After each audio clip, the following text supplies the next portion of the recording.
Hello and welcome to another Scalable software tutorial.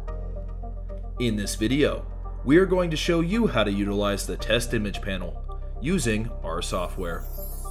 The Test Images panel can be used in many different instances, such as perspective, color and intensity, orthographic tweaking, image masking, and black level.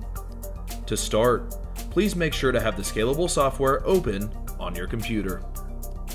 For this example, we are going to test our images through the Image Masking panel. Click on the Test Images button, located under the Playback category. Next, click on one of the images to test on your setup.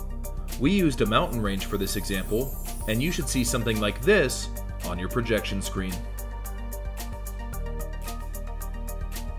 You are able to add your own test images to the software. There are two ways of doing this: a temporary fix and a permanent one. To temporarily add a test image, click on the Browse for Image File button, and this will open your file browser. Select the image you would like, and then click on the Open button.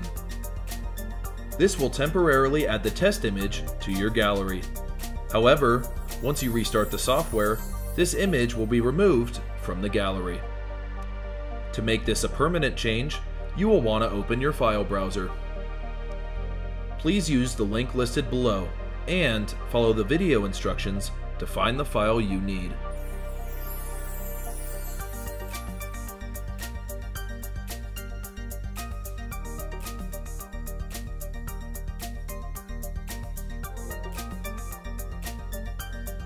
Once you have found the file, put the test image you would like into the file to permanently add it to your gallery.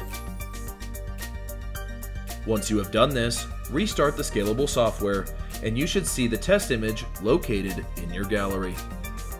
Do note, reinstalling or updating the software will wipe the custom image from the file folder.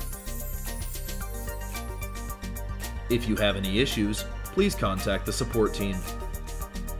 That's all we have for this video. We hope you enjoyed, and we will see you next time.